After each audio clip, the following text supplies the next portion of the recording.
യേശുവിൽ ഏറ്റവും പ്രിയപ്പെട്ടവരെ, വളരെ സന്തോഷത്തോടെ ദൈവത്തിൻ്റെ വചനം കേൾക്കുവാൻ പ്രാർത്ഥനയോടെ നമുക്കായിരിക്കാം. ഇന്ന് മെയ് മാസം 1-ാം തീയതിയാണ്. 1-ാം തീയതി തൊഴിലാളി മധ്യസ്ഥനായ വിശുദ്ധ യോസേപ്പിതാവിൻ്റെ തിരുനാളാണ്. എല്ലാ തൊഴിലാളികളെയും ഓർക്കുന്നൊരു ദിവസമാണ്. അവരവരുടെ തൊഴിലിനെ അതൊരനുഗ്രഹമാകാൻ, അതിലൂടെ ഒരൈശ്വര്യം ഉണ്ടാകാൻ പ്രത്യേകം പ്രാർത്ഥിക്കുന്ന ഒരു 1-ാം തീയതിയാണിന്ന്. ഈ 1-ാം തീയതി ദൈവവചനം കേട്ടുകൊണ്ടിരിക്കുമ്പോൾ, കഴിഞ്ഞ മാസം ദൈവവചനം കേട്ട് പ്രാർത്ഥിച്ച, ഒപ്പം നിന്ന, ആ വചനത്തിലൂടെ ഒരുമിച്ച് യാത്ര ചെയ്ത, പ്രാർത്ഥനയോടെ മുന്നോട്ട് പോയ എല്ലാവരെയും സ്നേഹത്തോടെ ഓർക്കുന്നു. എല്ലാ മാതാപിതാക്കൾ, കുടുംബാംഗങ്ങൾ, യുവതി യുവാക്കൾ, കുഞ്ഞുങ്ങൾ എല്ലാവർക്കും നന്ദി പ്രാർത്ഥനയും അറിയിക്കുന്നു. പുതിയൊരു മാസത്തിലേക്ക് നിങ്ങളെ ഓരോരുത്തരെയും ഡെയിലി ബ്ലെസ്സിങ്ങിൽ ദൈവവചനം കേൾക്കുന്ന ഓരോ വ്യക്തികളെയും കുടുംബങ്ങളെയും വ്യക്തിപരമായി സ്വാഗതം ചെയ്യുന്നു. ഈ മാസം നിങ്ങൾക്ക് നല്ലൊരു അനുഗ്രഹമാകട്ടെ. ഈ മാസം നിങ്ങൾ പ്രാർത്ഥിക്കുന്ന ഓരോ കാര്യങ്ങളുടെ മേലും ദൈവത്തിൻ്റെ സന്ദർശനങ്ങൾ ഉണ്ടാകട്ടെ, ദൈവത്തിൻ്റെ ഇടപെടലുകൾ ഉണ്ടാകട്ടെ എന്ന് പ്രാർത്ഥിക്കുവാണ്. നമുക്ക് ഈ 1-ാം തീയതി പ്രാർത്ഥിക്കാം. കർത്താവേ, ഈ മാസം അങ്ങയുടെ വചനം ഈ 1-ാം തീയതി കേൾക്കുമ്പോൾ ഞങ്ങൾ പ്രത്യേകം പ്രാർത്ഥിക്കുന്നു. യേശുവേ, അങ്ങയുടെ ശക്തമായ അനുഗ്രഹം ഓരോരുത്തരുടെ മേലും അങ്ങ് പകരണമേ. ഓരോ കുടുംബങ്ങളുടെ മേലും അങ്ങ് പകരണമേ. ഈ വചനം കേൾക്കുന്നവർക്ക്, ഓരോ ദിവസവും വചനം കേൾക്കുന്നവർക്ക്, ആ വചനത്തിനകത്ത് അങ്ങ് വച്ചിരിക്കുന്ന ഓരോ നന്മകളും അതോരോരുത്തർക്കും ലഭിക്കാൻ, സമർത്ഥമായിട്ട് ലഭിക്കാൻ ഇടയാകണമേ എന്ന് പ്രാർത്ഥിക്കുന്നു. വചനത്തിൻ്റെ നന്മകളെ സ്വീകരിക്കാൻ ഞങ്ങളുടെ ശരീരത്തെയും മനസ്സിനെയും ആത്മാവിനെയും ഒരുക്കുന്നു. വചനമാകുന്ന വെളിച്ചം അകത്തു വരുമ്പോൾ എനിക്ക് എല്ലാ കാര്യങ്ങളും വ്യക്തമായി മനസ്സിലാക്കാൻ പറ്റും.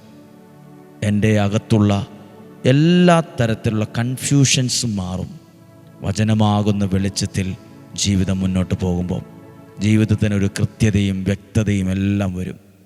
ഡെയിലി ബ്ലെസ്സിങ്ങിൽ വചനം കേൾക്കുന്ന എല്ലാ വ്യക്തികളെയും കുടുംബങ്ങളെയും എല്ലാം ഓർത്ത് ദൈവനാമത്തിൽ സമർപ്പിച്ച് പ്രാർത്ഥിക്കുന്നു. പ്രാർത്ഥനയോടെ, പ്രതീക്ഷയോടെ 1-ാം തീയതി നമുക്ക് ദൈവവചനം നമുക്കൊന്ന് ശ്രദ്ധിക്കാം. വളരെ സുപരിചിതമായ ഒരു വചനമാണ് ഇന്ന് കേൾക്കുന്നത്. ഉൽപ്പത്തി പുസ്തകം 12-ാം അധ്യായം 1-ാമത്തെ വാക്യം അബ്രാമിനെ വിളിക്കുന്നു എന്നാണ്. 1-ാമത്തെ വാക്യം, കർത്താവ് അബ്രാമിനോട് അരുളിച്ചെയ്തു, നിന്റെ ദേശത്തെയും ബന്ധുക്കളെയും പിതൃഭവനത്തെയും വിട്ട് ഞാൻ കാണിച്ചു തരുന്ന നാട്ടിലേക്ക് നീ പോകുക. ഇത് അബ്രാഹാം ശ്രവിച്ച ദൈവത്തിൻ്റെ വാക്കുകളാണ്. ഈ വാക്ക് അബ്രാഹാം എന്തു ചെയ്തു എന്ന് 4-ാമത്തെ വാക്യത്തിൽ എഴുതിയിട്ടുണ്ട്. കർത്താവ് കൽപ്പിച്ചതനുസരിച്ച് അബ്രാം പുറപ്പെട്ടു. അപ്പോൾ ദൈവവചനം കേട്ടു, ആ വചനം അനുസരിച്ചു. ആ വചനത്തിനനുസരിച്ച് അബ്രഹാം ജീവിതത്തെ ക്രമീകരിക്കാൻ തുടങ്ങി. അതനുസരിച്ച് ജീവിതത്തെ മുന്നോട്ട് നടത്താൻ തുടങ്ങി. ആ അബ്രാഹാമിൻ്റെ ജീവിതത്തിലാണ് ദൈവത്തിൻ്റെ സന്ദർശനം ഉണ്ടായത്. ദൈവവചനം കേൾക്കുന്ന നിങ്ങളുടെ ജീവിതത്തിലും കുടുംബത്തിലും ദൈവത്തിൻ്റെ സന്ദർശനങ്ങൾ ഉണ്ടാകും. ദൈവം സന്ദർശിക്കും. അത് മനസ്സിലാകുന്നത് 18-ാം അധ്യായമാണ്. ഉൽപ്പത്തി പുസ്തകം 18-ാം അധ്യായം, അതിൻ്റെ ഹെഡിങ് തന്നെ അങ്ങനെയാണ്. ദൈവം സന്ദർശിക്കുന്നു. ദൈവം വിസിറ്റ് ചെയ്യുവാണ് അബ്രഹാം വളരെ ദുഃഖത്തിലിരിക്കുന്ന സമയത്താണ്, പ്രതിസന്ധിയിലൂടെയും മനസ്സ് വല്ലാത്തൊരു സാഹചര്യത്തിലൂടെയും ഉള്ളുലയ്ക്കുന്ന പ്രതിസന്ധികൾ ഉള്ളിലുള്ളപ്പോഴാണ് ദൈവം അബ്രാഹത്തെ സന്ദർശിച്ചത്. 18-ാം അധ്യായം 1-ാമത്തെ വാക്യം. മാമ്രയുടെ ഓക്കുമരത്തിന് സമീപം കർത്താവ് അബ്രാത്തിന് പ്രത്യക്ഷനായി. വെയിൽ മൂത്ത സമയത്ത് അബ്രഹാം തൻ്റെ കൂടാരത്തിൻ്റെ വാതിൽക്കൽ ഇരിക്കുമായിരുന്നു. അവൻ തലയുയർത്തി നോക്കിയപ്പോൾ 3 ആളുകൾ തനിക്കെതിരെ നിൽക്കുന്നത് കണ്ട് അവരെ കണ്ട് അവൻ കൂടാരവാതിൽക്കൽ നിന്ന് എഴുന്നേറ്റ് അവരെ എതിരേൽക്കാൻ ഓടിച്ചെന്ന് നിലമ്പറ്റത്താണ് അവരെ വണങ്ങി. ആദ്യ ഭാഗം എഴുതിയിട്ടുണ്ട്, കർത്താവ് അബ്രഹാമിന് പ്രത്യക്ഷനായി. ആരുടെ ജീവിതത്തിലാണ് ദൈവത്തിൻ്റെ സന്ദർശനമുണ്ടായത്? ആരുടെ ഭവനത്തിലേക്കാണ് ദൈവത്തിൻ്റെ സന്ദർശനം ഉണ്ടായത്? ദൈവവചനം കേട്ട അബ്രഹാം, ആ വചനത്തിനനുസരിച്ച് ജീവിതത്തെ മുന്നോട്ട് നയിച്ച അബ്രാമിനാണ് ദൈവത്തിൻ്റെ സന്ദർശനം ഉണ്ടായത്. പ്രിയപ്പെട്ടവരെ, അബ്രഹാം ഏറെ നാളായി ഒത്തിരി ആഗ്രഹിച്ച് പ്രാർത്ഥിച്ചൊരു കാര്യം ദൈവത്തിൻ്റെ സന്ദർശനം ഉണ്ടായപ്പം അവിടെ ദൈവത്തിൻ്റെ ഒരു ഇടപെടലും ഉണ്ടായി. ആഗ്രഹിച്ച കാര്യങ്ങളിൽ ദൈവം ഇടപെടാൻ തുടങ്ങി. ആരുടെയും ജീവിതത്തിലല്ല, ദൈവവചനം കേട്ട അതനുസരിച്ച് ജീവിതത്തെ മുന്നോട്ട് നയിക്കുമ്പം ദൈവത്തിൻ്റെ സന്ദർശനങ്ങൾ നിങ്ങളുടെ ജീവിതത്തിലുണ്ടാവും. ഏറെ നാളെ ആഗ്രഹിച്ചു പ്രാർത്ഥിച്ച കാര്യം നിങ്ങൾക്കും അതേ ദൈവം സാധിച്ചു തരും. അത് മനസ്സിലാകുന്നത് 18-ാം അധ്യായം 9-ാമത്തെ വാക്യവും.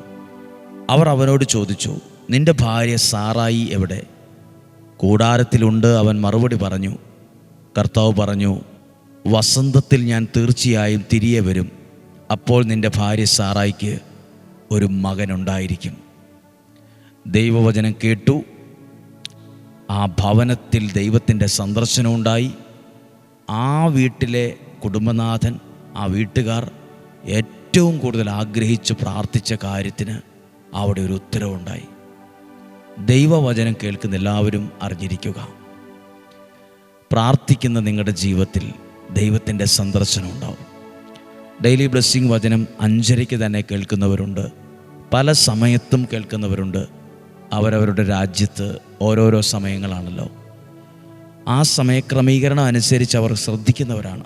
എല്ലാവരോടും വളരെ പ്രത്യേകമായി 1-ാം തീയതി പറയുവാണ്, ദൈവവചനം കേൾക്കുന്നതും പ്രാർത്ഥിക്കുന്നതൊന്നും നിർത്തരുത്. ആ വചനം കേൾക്കുന്ന നിങ്ങളുടെ ജീവനെ, നിങ്ങളുടെ ജീവിതത്തെ, നിങ്ങളുടെ വീടിനെ ദൈവം സന്ദർശിക്കും. നമ്മുടെ വീടിനെ ദൈവം സന്ദർശിക്കുമ്പോൾ അവിടെ എന്ത് കാരണവും പറഞ്ഞാണോ ദുഃഖിച്ചത്, ആ കാര്യവും കാരണവും മാറി സന്തോഷിക്കാനുള്ള കാരണങ്ങളെ ദൈവം അവിടെ കൊണ്ടുവരും. സന്തോഷിക്കാനും ദൈവത്തിന് നന്ദി പറയാനുള്ള കാരണം അവിടെ ഉണ്ടാവും. ഇന്ന് വെള്ളിയാഴ്ച ദിവസമാണ്. നിങ്ങൾ ദൈവവചനം കേൾക്കാൻ ഒരുമിച്ച് ഒരു സ്ഥലത്ത് വന്നിരിക്കുന്ന ആളുകളായിരിക്കും. ലോകത്തിൻ്റെ വിവിധ ഭാഗങ്ങളിലിരുന്ന് വചനം കേട്ടുകൊണ്ടിരിക്കുമായിരിക്കും. ശ്രദ്ധിക്കുക, ദൈവവചനം കേൾക്കുന്ന നിങ്ങളുടെ ആഗ്രഹത്തെ ദൈവം സാധിപ്പിക്കും. നിങ്ങളുടെ ആഗ്രഹങ്ങളുടെ മേൽ ദൈവത്തിൻ്റെ ഇടപെടലുണ്ടാവും. നിങ്ങൾ ആരെങ്കിലും ദൈവവചനം കേൾക്കുന്ന ഒരാളാണ്, നിങ്ങളുടെ പ്രിയപ്പെട്ടവരൊക്കെയും ഈ വചനം ശ്രദ്ധിക്കാൻ തുടങ്ങിയോ? നിങ്ങളുടെ ബന്ധുക്കൾ, സഹോദരങ്ങൾ, കൂടപ്പിറപ്പുകൾ, ബന്ധുമിത്രാദികൾ, നിങ്ങളുടെ സുഹൃത്ത് വലയത്തിലുള്ളവർ ഈ വചനമൊക്കെ എപ്പോഴെങ്കിലും കേൾക്കാൻ തുടങ്ങിയോ? നിങ്ങളിലൂടെ അനേകരുടെ ജീവിതം വെളിച്ചമുള്ളതും അനുഗ്രഹമുള്ളതും ആയി തീരട്ടെ. സാധിക്കുന്നത് പോലെ, ഒക്കുന്നത് പോലൊക്കെ മതി. ദൈവവചനം കേൾക്കുന്ന നിങ്ങൾ ഇന്ന് കേട്ടൊരു കാര്യമുണ്ട്. അബ്രഹാം ദൈവത്തിൻ്റെ വചനം കേട്ടു, അതനുസരിച്ചു. അതേ അബ്രഹാമിൻ്റെ ജീവിതത്തിലും ഭവനത്തിലും കൂടാരത്തിലുമാണ് ദൈവം സന്ദർശനം നടത്തിയത്. പ്രാർത്ഥിക്കുന്ന നിങ്ങളുടെ വീടിനെ ദൈവം സന്ദർശിക്കും. ചുമ്മാ സന്ദർശനം നടത്തി നമ്മുടെ ആരെങ്കിലുമൊക്കെ വരുന്ന പോലെ ഒരു ഹായ് പറഞ്ഞു, ഒരു ചായ കുടിച്ചു അങ്ങ് പോവല്ല. അവിടെ ഒരു വലിയ ആഗ്രഹത്തെ ദൈവം സാധിച്ചു കൊടുക്കുവാണ്. നാളുകളായി, വർഷങ്ങളായി അവർ പ്രാർത്ഥിച്ചു കൊണ്ടിരിക്കുന്ന ഒരു കാര്യമാണ്. ഒരു തലമുറയില്ലല്ലോ എന്നോർത്തൊരു ഭാരം. ആ വിഷയത്തിന് അവിടെ പരിഹാരമായി. അടുത്ത വസന്തത്തിൽ ഞാൻ വരുമ്പോൾ നിനക്കൊരു കുഞ്ഞുണ്ടായിരിക്കും. വലിയൊരു ഉറപ്പ് കിട്ടി, 1 വർഷത്തിനുള്ളിൽ അത്ഭുതങ്ങൾ നടക്കുമെന്ന്. പ്രിയപ്പെട്ടവരെ, നിങ്ങളുടെ പ്രാർത്ഥന വെറുതെ ആകില്ല. ഈ വചനം കേൾക്കുന്നത് നഷ്ടമാകത്തില്ല. ഈ ആലയത്തിൽ നിങ്ങൾ വന്നത് വെറുതെ വരണ്ടായിരുന്നുവെന്ന് ചിന്തിക്കില്ല. ദൈവത്തിൻ്റെ സന്ദർശനമുള്ള ഒരു ആലയമായത്. ദൈവം സന്ദർശിക്കുന്നൊരു സ്ഥലമാണിത്. ദൈവത്തിൻ്റെ കണ്ണും കാതും ജാഗരൂകതയോടെ ഇരിക്കുന്നൊരു സ്ഥലമാണ്. നിങ്ങൾക്ക് വേണ്ടി പ്രാർത്ഥിക്കാൻ പോവുകയാണ്. ഈ മാസം നിങ്ങളുടെ എല്ലാ കാര്യങ്ങളും ഭംഗിയാകട്ടെ. ഈ മാസം ബർത്ത്ഡേ ആഘോഷിക്കുന്നവർ കാണും, വിവാഹ വാർഷികം ആഘോഷിക്കുന്നവർ കാണും. ഈ മാസം നിങ്ങളുടെ ജീവിതത്തിൽ ഏറ്റവും സന്തോഷമുള്ള കാര്യങ്ങളൊക്കെ നടക്കുന്ന ആളുകളായിരിക്കും. വീട് കയറിക്കൂടൽ കാണും, വീട് പണി പൂർത്തിയാകുന്നവരുണ്ടാവും, വീട് പണി തുടങ്ങുന്നവരുണ്ടാവും, പുതിയ യാത്രകൾ ചെയ്യുന്നവരുണ്ടാവും, പുതിയ ജോലിയിലേക്ക് പ്രവേശിക്കുന്നവരുണ്ട്, പഠനം പൂർത്തിയാക്കുന്നവരുണ്ട്. എല്ലാവരെയും ഓർക്കുന്നു. നല്ലൊരു മാസമായിരിക്കട്ടെ. ഈ മാസം മുഴുവൻ മുടങ്ങാതെ വചനം കേൾക്കാൻ ഒരു ഭാഗ്യം ഉണ്ടാകണമേ എന്ന് പ്രാർത്ഥിച്ച്, ഈ വചനം ഇന്നുവരെ കേൾക്കാത്ത ഒരുപാട് പേർ ഈ മാസം വചനം കേൾക്കാൻ ഇടയാകണമെന്ന് പ്രാർത്ഥിച്ച്, ദൈവത്തിൻ്റെ അനുഗ്രഹം ഉണ്ടാകട്ടെ. നിങ്ങൾക്ക് വേണ്ടി പ്രാർത്ഥിക്കാൻ പോവുകയാണ്. 1-ാം തീയതിയാണെന്ന്. ഈ മാസം പ്രത്യേകമായി നിങ്ങൾക്ക് വേണ്ടി പ്രാർത്ഥിക്കുന്നു. ഈ മാസം നിങ്ങൾക്ക് അനുഗ്രഹമാകും. ജൂൺ മാസം മുതൽ കുട്ടികളുടെ സ്കൂളൊക്കെ തുറക്കാൻ പോവുകയാണ്. അപ്പോൾ അതിനു മുമ്പ് പ്രാർത്ഥിച്ചൊരുങ്ങി മുന്നോട്ട് പോകാനുള്ള ഒരു അനുഗ്രഹമൊക്കെ ഈ മാസം നിങ്ങൾക്ക് കിട്ടട്ടെ എന്ന് പ്രാർത്ഥിക്കുവാണ്. നമ്മുടെ കർത്താവ് ഈശോ മിശിഹായുടെ കൃപയും പിതാവായ ദൈവത്തിൻ്റെ സ്നേഹവും പരിശുദ്ധാത്മാവിൻ്റെ സഹവാസവും നിങ്ങളോട് കൂടെ ഉണ്ടായിരിക്കട്ടെ. ഞങ്ങൾ ഇന്ന് കേട്ട വചനത്തിൽ ദൈവത്തിൻ്റെ സ്വരം കേട്ട അബ്രഹത്തിൻ്റെ ജീവിതത്തെ, കൂടാരത്തെ ദൈവം സന്ദർശിച്ചു. ആ കുടുംബത്തിൽ ഉണ്ടായിരുന്ന ദുഃഖം മാറി സന്തോഷം ഉണ്ടാകാൻ കാരണമായി. ഇതുപോലെ വചനം കേൾക്കുന്ന നിങ്ങളുടെ ജീവിതത്തിൻ്റെ ദുഃഖങ്ങൾ മാറട്ടെ, പ്രതിസന്ധികൾ മാറട്ടെ, വല്ലായ്മകൾ മാറട്ടെ, അസ്വസ്ഥതകൾ മാറട്ടെ, വഴക്കുകൾ മാറട്ടെ, ദാരിദ്ര്യം മാറട്ടെ, സമാധാനമുള്ള സന്തോഷമുള്ള അനുഗ്രഹം ഉണ്ടാകട്ടെ. ഈ മാസം നമ്മുടെ കുടുംബത്തിനകത്ത് ദൈവത്തിൻ്റെ സംരക്ഷണം ഉണ്ടാകട്ടെ. രോഗങ്ങൾ, അപകടങ്ങൾ, ദുർമരണങ്ങൾ, മുപ്പത്താത്ത മരണങ്ങൾ, അപകടങ്ങൾ, നഷ്ടങ്ങൾ, ചതികളൊന്നും സംഭവിക്കാതിരിക്കട്ടെ. ദീർഘായുസ്സും ആരോഗ്യം ഉണ്ടാകട്ടെ. ഹോസ്പിറ്റലുകളിൽ ആയിരിക്കുന്ന എല്ലാവർക്കും വേണ്ടി പ്രാർത്ഥിക്കുന്നു. രോഗികളായ എല്ലാവരുടെയും സൗഖ്യത്തിനായി പ്രാർത്ഥിക്കുന്നു. വിവിധ കാരണങ്ങളിൽ ഓപ്പറേഷനൊക്കെ പറഞ്ഞിട്ടുള്ളവർക്ക് വേണ്ടി പ്രാർത്ഥിക്കുന്നു. ഭയത്തോടെ ആയിരിക്കുന്നവർക്ക് വേണ്ടി പ്രാർത്ഥിക്കുന്നു. മരണത്തിൻ്റെ നിഴൽ വീണ താഴ്വരയിലൂടെ കടന്നു പോകുന്നവർക്ക് വേണ്ടി പ്രാർത്ഥിക്കുന്നു. ദൈവത്തിൻ്റെ കരം നിങ്ങളുടെ മേൽ വരും. ദൈവത്തിൻ്റെ സൗഖ്യമാക്കുന്ന കരം നിങ്ങളിൽ വെളിപ്പെടും. ദീർഘായുസ്സും ആരോഗ്യവും സന്തോഷവും സമാധാനവും ഐശ്വര്യവും ഉണ്ടാകട്ടെ. ഈ വചനം കേൾക്കുന്ന, ഈ 1-ാം തീയതി വചനം കേൾക്കുന്ന ഓരോ വ്യക്തികളോടും കുടുംബങ്ങളോടും പറയട്ടെ, നമ്മുടെ കുടുംബത്തിലുള്ള ആരും, നമ്മുടെ പ്രിയപ്പെട്ടവർ, അയൽവാസികൾ, ദേശക്കാർ, അവിടെ നിന്നൊരു തകർച്ചയോ ആത്മഹത്യയോ ദുർമരണങ്ങളോ സംഭവിക്കരുത്. നല്ല വാർത്തകൾ കേൾക്കാൻ, നല്ലത് മാത്രം കേൾക്കാൻ ദൈവാനുഗ്രഹവും ഭാഗ്യവും ഉണ്ടാകട്ടെ. ഇന്നും ജീവിക്കുന്ന യേശുവിൻ നാമത്തിൽ എല്ലാവരെയും ഈ 1-ാം തീയതി, കുഞ്ഞുങ്ങൾ, യുവതി യുവാക്കൾ, മാതാപിതാക്കൾ, സകലരെയും ദൈവനാമത്തിൽ അനുഗ്രഹിച്ച് പ്രാർത്ഥിക്കുന്നു. ഇപ്പോഴും എപ്പോഴും എന്നേക്കും ആമേൻ. സാധ്യമായ എല്ലാവർക്കും ഈ വചനം അയച്ചു കൊടുക്കണം. ഇന്നിവിടെ പ്രാർത്ഥിക്കുന്ന എല്ലാവരെയും ഓർക്കുന്നു. ഞങ്ങളുടെ പ്രാർത്ഥനയും നിങ്ങളെ ഓർക്കും. നമുക്കൊരുമിച്ച് നാളെയും ഒരുമിച്ച് വചനം കേൾക്കണം. നാളെ ശനിയാഴ്ചയാണ്. നാളെയും 5:30 ഒരുമിച്ച് വചനം കേൾക്കാം. കേൾക്കുന്നത് വരെ സ്വർഗത്തിലെ ദൈവം എന്നെയും നിങ്ങളെയും സൂക്ഷിക്കട്ടെ. ആമേൻ.